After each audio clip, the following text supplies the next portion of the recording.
તો કેમ છો બધા મિત્રો? મજામાં? આજે છે આપણે રજા પડી ગઈ છે કંપનીએથી અને થોડોક રસોઈ બનાવવાનો શોખ છે, એટલે હું તમારા માટે એક મસ્ત મજાની વાનગી લઈને આવ્યો છું. રાજસ્થાનની અંદર આપણે જઈએ એટલે પહેલાં વહેલાં ગમે ત્યાં હોટલમાં આપણે રોકાણા હોય ને એટલે આપણે કેર સાંગરી પીરસે. કેર સાંગરીનું શાક આપણે આપે, ખવડાવે. એ લોકોનું ટ્રેડિશનલ ફૂડ છે અને આપણે આજ છે ને કેર સાંગરી બનાવવાની છે. કેર સાંગરી હું એ અત્યારે લગન મને નહોતી ખબર, પછી મેં થોડુંક એના વિશે જાણ્યું. એટલે કેર સાંગરી આપણે ગુજરાતની અંદર ખીજડામાં આપણે જે ખીજડો હોય એ ખીજડાની અંદર જે આપણે અવડી ચોરાની સિંગ જેવી જે સિંગું આવે એને સાંગરી કહે. અને કેર એટલે આપણે જે કેયડા, આપણે કેયડાનું અથાણું ને એવું બધું બનાવીએ એ લોકોને એ બધું ટ્રેડિશનલ ફૂડ છે. અને આપણે અહીંયા કોઈ એને ખબર લગભગ જે રાજસ્થાન ગયા હોય એ બધાને ખબર હોય, પણ અહીંની જે આપણી પબ્લિક છે જે રાજસ્થાન આપણે જે નથી ગયા અહીંની પબ્લિકને ખબર નથી કેર સાંગરી એટલે હું. અને મને ખુદને નહોતી ખબર કે કેર સાંગરી એટલે હું. એટલે મેં હે ને એક મારા મિત્ર હારે એ બધું અહીંયા રાજસ્થાનથી મંગાવ્યું. આપણે અહીંયા ખીજડાના ઝાડની અંદર એ બધી નાનપણમાં ગામડામાં રહેતા હોય તો ઘણા લોકોએ ખાધું હોય. ચોરાની સિંગ જેવી સિંગ આવે અને એ સિંગ છે ને આપણે મીઠી મીઠી લાગે. ઘણા લોકોએ ખાધી છે ને જેણે ખાધી હોય કોમેન્ટમાં મને કહેજો, અને જેણે જોયું હોય કેર સાંગરીનું શાક કોઈ ખાતું હોય તોય મને કહેજો. મને તો થોડોક રસોઈ બનાવવાનો શોખ છે એટલે આજે આપણે એ શાક બનાવીએ અને તમને ખવડાવવાનું. અને આ ખીજડાને બચાવવા હાટું રાજસ્થાનની અંદર અમૃતા દેવી બિશ્નોઈ એનો બહુ લાંબો ઇતિહાસ છે, તમે ક્યારેક જોજો. અને ત્યારથી આ ટ્રેડિશનલ ફૂડ બહુ રાજસ્થાનની અંદર વખણાય છે અને હું તમને હે ને એ આજે બતાવું. આ છે ને ખીજડાની સિંગ અને કેળાનું, આપણે અહીંયા કેયડા કહીએ અને એ લોકો એને કેર કહે. અને આ ખીજડી આ હુકેલી સાંગરી છે, બરોબર છે. અને આ છે હુકેલા કેયડા. આ જો આ કેયડા છે ને હુકેલા છે.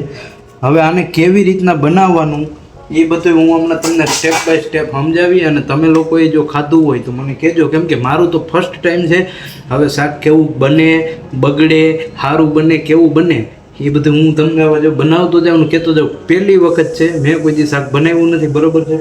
અને મેં થોડુંક આની વિશે જાણ્યું અને પછી હવે હું શાક બનાવવા ચાલુ કર્યું. મેં શાક બનાવવાનું કેવું બને આગળ તમને કહું, અને તમે આખી રેસીપી જોતા જજો. બરાબર, ચેનલમાં નવા હોય તો સબસ્ક્રાઈબ કરતા જજો અને લાઈક કરતા જજો, કોમેન્ટ કરતા જજો. બરાબર, હજી આપણે નવું ચાલુ કર્યું છે એટલે હવે આપણે બધા વિડીયો બનાવતા રહીશું. હવે હે ને પહેલાં તો હે ને જો આ સાંગરીને ધોવી પડે. આ સાંગરીને હે ને 4-5 પાણીથી ધોઈ નાખવાની પહેલાં. હવે પહેલાં તો આને હે ને આપણે સાંગરી અને કેર એટલે ટૂંકમાં આ જે ખીજડાની સિંગું છે એ અને આપણે જે આ સુકેલા કેયડા છે, આ છે ને સુકેલા કેયડા છે. આ સુકેલા કેયડાને પહેલાં પછી આપણે ધોવાના અને બેયને અલગ અલગ ધોવાના. સાંગરી અને કેયડા બેયને અલગ અલગ ધોવાના, બેયને અલગ અલગ વોશ કરી. અને એ લોકો તો આને 5 થી 6 કલાક લગભગ પલાળે છે, પણ આપણી પાસે એટલો બધો ટાઈમ નથી એટલે આપણે છે ને આને ડાયરેક્ટ બોઇલ કરવાના છે. આને બોઇલ કરીને બનાવી શકીએ અને પલાળીને બનાવી શકીએ, બધું થાય. તો આપણે કેયડા છે ને પહેલાં આવી રીતના જે આ કેર અને હે ને આપણે હરખાએ ધોઈ નાખવાના છે. આમાં મસ્ત મજાના 2-3 પાણીએ ધોઈ નાખવાના, કેમ કે આમાં પાણા કે કંઈ આ તે હોય તો એ બધું આમાંથી નીકળી જાય. અને હમણાં છે ને જો ધોઈને તમને બતાવું કે કેવી રીતના આ અંદરથી નીકળે. પાણા નથી. આને હવે છે ને હરખાએ પહેલાં હું છે ને સાફ કરી નાખું પછી તમને બતાવું. જો આ કેર ધોવાઈ જાય ને એટલે હવા લાગે. આ કેયડા ધોવાઈ જાય ને એટલે અવાજ આપણને લાગે. પણ આપણે એ લોકોને તો શું હોય કે નવું હોય, પહેલી વાર બનાવીએ એટલે આપણે કોઈ જાતનો આનો અનુભવ છે નહીં. હવે કેવું થાય શું છે. અને એ રાજસ્થાનનું તો ટ્રેડિશનલ ફૂડ છે ને રાજસ્થાનવાળા તો આને બહુ સારી રીતે બનાવે, પણ આપને ખબર જ નથી કે આ આપને ખબર જ નથી કે આ કેવી રીતના બને શું છે. એટલે આપણે તો હવે પહેલી વખત બનાવીએ છીએ ને કેવું બને જોઈએ. હવે આપણે છે ને આમાં સાંગરી નાખવાની છે. આ સાંગરી આમાં નાખી દીધી અને આને છે ને 2-4 પાણીથી ધોઈ નાખવાની. અને પછી આમાં કંઈ એવા જો આમાં ખડના ડાખરા ને એવું કંઈ હોય તો એ કાઢી નાખવાનું. અને જો આમાં હે ને કાકરા ને એવું બધું મિક્સ આવતું જ હોય. કાકરા હોય, પછી ડાખરા હોય. ડાખરા એટલે કે જે ડાળખી ઉપાઈને આમાં રહી ગઈ હોય એવું બધું હોય. એટલે આને હે ને 4-5 પાણીથી ધોઈ અને બધું આમાંથી કાકરા નાન તેને એવું બધું કાઢી લેવાનું. જે આ સાંગરી ધોઈને એમાં આટલું બધું આજે કેટલું બધું પાણી ડોરું થઈ ગયું. અને આ સાંગરી છે ને ધોવાઈ ગઈ છે અને હજી આને 2-3 પાણીથી ધોવાની, એટલે આમાંથી ને જેટલો કચરો હોય, ધૂળ હોય એ બધું આમાંથી એને સાફ થઈ જાય. એટલે હજી આને છે ને જો આ પેલું પાણી છે, હજી આને છે ને 2 થી 3 વખત આને ધોઈ અને પછી આને આપણે બોઇલ કરશું. તો એક બાજુ આપણે આ કેરને મૂકી દીધી છે બાફવા માટે, બોઇલ થવા માટે, અને એક બાજુ છે સાંગરી. હવે બંને છે ને હમણાં બેને થોડોક ઢાંકી દઈએ એટલે બે મસ્ત મજાના બફાઈ જાય અને ત્યાં સુધીમાં આપણે બીજો મસાલો આનો બધો તૈયાર કરી લઈએ. તો આપણે આનો મસાલો તૈયાર કરવા માટે છે ને પહેલાં તો ચટણી લીધી આપણે, ચટણી આમાં નાખી દેવાની, બરાબર. પછી આપણે લેવાનું હોય જીરું, આ જીરું આમાં નાખી દીધું. જીરું થોડુંક જાજુ લેવાનું, જીરું આમાં નાખી દીધું. પછી લેવાનું હોય આપણે સ્વાદ અનુસાર મીઠું, તમને જેવો સ્વાદ ફાવતો હોય એ અનુસાર તમારે લઈ લેવાનું. આમાં નાખી દીધું છે આપણે મીઠું અને થોડીક એવી હળદર નાખી દઈએ આપણે. થોડીક એવી હળદર નાખવી તો નખાય, ના નાખવી તો ના નખાય. અને આ છે હિંગ, થોડીક એવી હિંગ આપણે આમાં નાખી દઈએ. અને આ છે ને દહીં છે. દહીં છે ને મોરું લેવાનું, ખાટું નહીં લેવાનું, નકર ભાઈ ખટાશ પકડી જાય. દહીં મોરું લેવાનું. અને એ લોકો તો હે ને 5 થી 6 કલાક લગણ આને પાણીની અંદર અને છાશની અંદર પલાળે અને પછી આનું શાક બનાવે. પણ આપણી આગળ એટલો બધો ટાઈમ નથી એટલે આપણે આને બોઇલ કરીને બનાવીએ. એ નકર 5 થી 6 કલાક લગણ હે ને મોડીને નહીં અને ખાટી નહીં એવી છાશની અંદર એને પલાળે અને પછી આનું શાક બનાવે. એ શાક બહુ મસ્ત થાય. અને એ લોકો સરસવના તેલની અંદર બનાવે અને આપણે લોકો સરસવનું તેલ અહીંયા આપણા ઘરની અંદર ના હોય એટલે આપણે આપણા સાદા તેલની અંદર આપણે આને બનાવી શકીએ. અને હવે હે ને જે આ મસાલો આવી રીતના આખો દહીં આમાં નાખી દેવાનું અને મસાલો હે ને આખો ફેટ કરી નાખવાનો. જો બતાવું, જે મસાલો હે ને મસ્ત મજાનો મિક્સ કરી દેવાનો.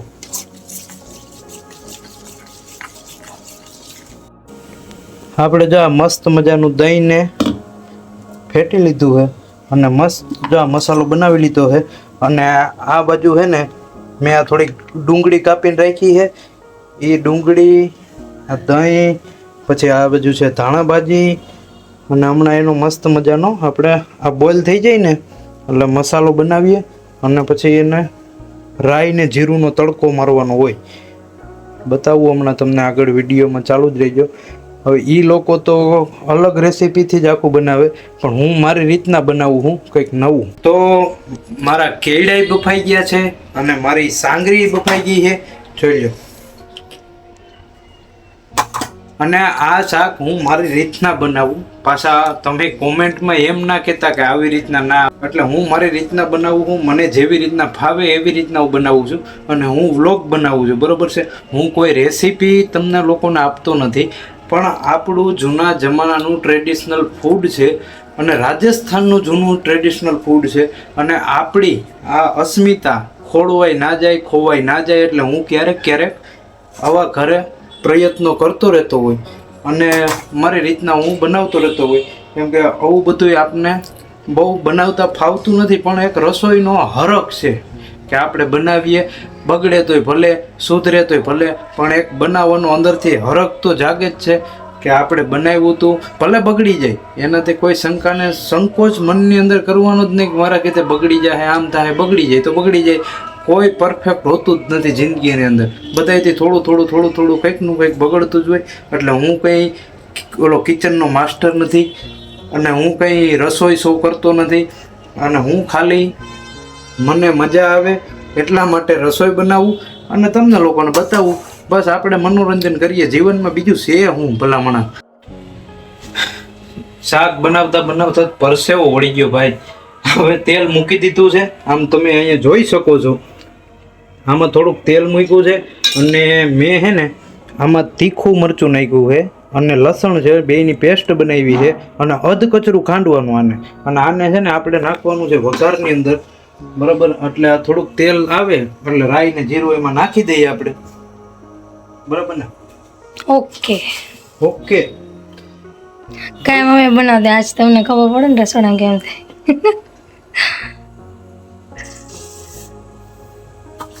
તો આપણે રાઈ અને જીરું બે નાખી દીધું છે અને ધીરે ધીરે આપણે એને પાકવા દઈએ એમ. અને હાવ ગેસની ફ્લેમ છે ને લો કરીને જ એને પકવવાનું હો ભાઈ. કેમ નગર શું થાય? નકર પછી બળી જાય, શાક બળી જાય, રાઈ જીરું બળી જાય અને પછી આ જો ના પાકે ને હરખું ના બને તો પછી તમે અમને ધોકા મારી મારીને બાળી ના નાખો. હવે આજે આપણે ડુંગળી કાપી હતી ને એ ડુંગળી આમાં નાખી દેવાની અને આને હે ને ધીરે ધીરે પકવવાની. થોડીક એવી હે ને કોફી કલર જેવી થઈ ગઈ ને બ્રાઉન કલર. બ્રાઉન હવે બ્રાઉન કયો કોફી કયો બધો એક જ કયો. થોડુંક આપણે કઈ રસોઈ ઓલું કેવું કે પરફેક્ટ માસ્ટર શેફ નથી એમ ને? Cooking chef. કુકિંગ શેફ એ જે કહેવાતું હોય મને તો ઈ નથી ખબર પડતી કે માસ્ટર શું કે. અને હા આમ લેતો મેં એક આની આગળ છે ને એક રવિવારી વાળો વિડીયો મૂક્યો હતો. એમાં ઘણા બધા માણસોએ કોમેન્ટ કરી છે. તો એ આપણે રાજકોટની રવિવારીનો વિડીયો હતો, રાજકોટ હાજી ડેમનો. એમાં હું એડ્રેસ દેતા ભૂલી ગયો હતો, એના બદલ તમે બધાએ મને માફ કરજો. પણ એ મારાથી એડ્રેસ દેતા મને આવ મગજમાંથી જ નીકળી ગયું કે એડ્રેસ દેવાનું તો બાકી રહી ગયું એમ. એટલે હું એવા જ બધા વિડીયો બનાવું છું. અને આ ક્યારેક ક્યારેક મને રસોઈનો શોખ છે એટલે રસોઈના વિડીયો બનાવીએ. એટલે તમે બધા જોતા રહેજો. આપણી ચેનલમાં હરેક વસ્તુના વિડીયો આવતા જ રહે. અને થોડીક એવી ડુંગળી છે ને આમ બ્રાઉન જેવી દેખાવા મળે ને પછી છે ને કે આપણે આ મસાલો નાખી દઈએ એમાં. આપણે જે મસાલામાં શું છે ખબર છે? આમાં કઈ નથી. આમાં એક મરચું નાખ્યું છે અને લસણ નાખ્યું છે અને આને હવે ઘડીક વાર આપણે પકવવાનું છે. હમણાં પાકી જાય. તો હવે આપણે જે ગ્રેવી બનાવી હતી એ ગ્રેવીને આમાં કરવાની છે એડ. જો આ ગ્રેવીને આમાં એડ કરી દીધી અને આને પછી એને હલાવવા જ માંડવાનું. આને પછી છે ને આવી રીતના હલાવ્યા રાખવાનું. નકર આ દહીં હોય ને દહીં એ શાકને દહીં છે ને ફાટી જાય એટલે એ શાક બગાડી નાખે. એટલે આને છે ને આમ હલાવ્યા જ રાખવાનું. મસ્ત દેખાય ને. ચાર ગણ મસ્ત ગ્રેવી બની ના જાય ને ચાર ગણ છે ને આપણે આને આવી રીતના આમાં હલાવ્યા જ રાખવાનું. હમણાં જોઈ મસ્ત બધાની ગ્રેવી બની જાય. થોડુંક એવું તેલ છે ને આમાં જેટલા છોડવા માંડે ને એટલે એમાં થોડુંક એવું પાણી એડ કરી દેવાનું અને પછી પાછું આને પાકવા દેવાનું. એટલે હમણાં પાકી જાય ને પછી એમાંથી તેલ છૂટું પડશે પછી આમાં આપણે સાંગરી નાખશું. અત્યારે આને થોડીક વાર મીડિયમ ગેસની ફ્લેમ ઉપર આને પાકવા દેવું. હમણાં પાકી જાય તો આપણી મસ્ત મજાની છે ને ગ્રેવી તૈયાર થઈ ગઈ છે. આની માથે ફોકસ કરો. આપણી મસ્ત મજાની છે ને જો ગ્રેવી તૈયાર થઈ ગઈ છે. હું તમને બતાવું. એક નંબર ગ્રેવી તૈયાર થઈ ગઈ છે. અને હવે આપણે આની અંદર નાખવાની છે સાંગરી અને કેર બે. એટલે ટૂંકમાં કેઈડા અને આ ખીજડાની સીંગું આ આપણે બે આની અંદર એડ કરવાની છે અને મીડિયમ ફ્લેમ ઉપર આને પાકવા દેવાની છે. આ આપણે પહેલાં આમાં સાંગરી નાખી દઈએ. જો આ આખી સિંગ છે. જો ચોરાની સિંગ જેવી જ લાગે ને આખી સિંગ છે. પેલા આપણે આની અંદર સાંગરી એડ કરી દઈએ. હલાવતો પછી આપણે નાખી દેવું એની અંદર આ કેળા. પછી ધીરે ધીરે આને આવી રીતના આમાં મિક્સ કરી અને પછી છે ને થોડીક વાર માટે આને પાકવા દેવાનું. અને ઉપરથી આપણે કરી દેવાનું છે આમાં લીંબુ એડ. આમાં લીંબુ નાખવાનું એટલે આની થોડીક ખટાશ આવે, મજા આવે ખાવાની.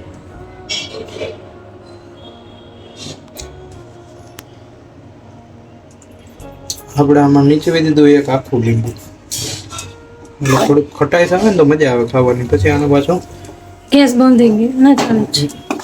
પછી આપણે થોડોક ગેસને પાછો વધારી અને આવી રીતના થોડીક વાર માટે એને પાકવા દેવું. 5 મિનિટ માટે પાકવા દેવું એટલે રેડી કમ્પ્લીટ થઈ જાય. તો મસ્ત મજાનું આપણું કેર અને સાંગરીનું શાક થઈ ગયું છે. તો તમે બધાય આવા અવનવા વ્લોગ જોવા માટે સબસ્ક્રાઈબ કરો, ચેનલને લાઈક કરો, કોમેન્ટ કરો અને કેવું લાગ્યું તમને મારી શાકની રેસીપી એ તમે મને કોમેન્ટમાં કહેજો. હું કોઈ જાતની રેસીપી જણાવતો નહોતો ભાઈ, હું ખાલી વ્લોગ બનાવતો હતો, બરાબર છે. એટલે આ મેં મારી રીતના બનાવ્યું છે. રાજસ્થાની લોકો રાજસ્થાની રીતના બનાવે અને આપણે આપણી રીતના બનાવ્યું છે. હવે કેવું બન્યું છે એ તો ખાઈને આપણને ખબર પડશે. અને આને બાજરાના રોટલા હારે બહુ મજા આવે આ શાક ખાવાની, અને રોટલી હારે ખાતા હોય તો રોટલી હારે મજા આવે. અને શાક બહુ મસ્ત અને ટેસ્ટી બન્યું એવું લાગે છે. સુગંધ બહુ મસ્ત આવે છે શાકની. અને મને ગરમી ચડી ગઈ છે, હું હવે કિચનની બહાર નીકળું અને આને અમારે પૂજા રોટલી કરવાની છે. પૂજા હવે રોટલી બનાવશે અને પછી આપણે જો આ શાક ને રોટલી ટેસ્ટ કરીએ કેવું બન્યું છે. અને તમે બધાય વિડીયોમાં આવી જ રીતના લાઈક, કોમેન્ટ ને સબસ્ક્રાઈબ કરીને સપોર્ટ કરતા રહેજો. મળીએ આપણે બીજા આવા નવા વ્લોગમાં બાય આવી બાય. જાવ જમવા.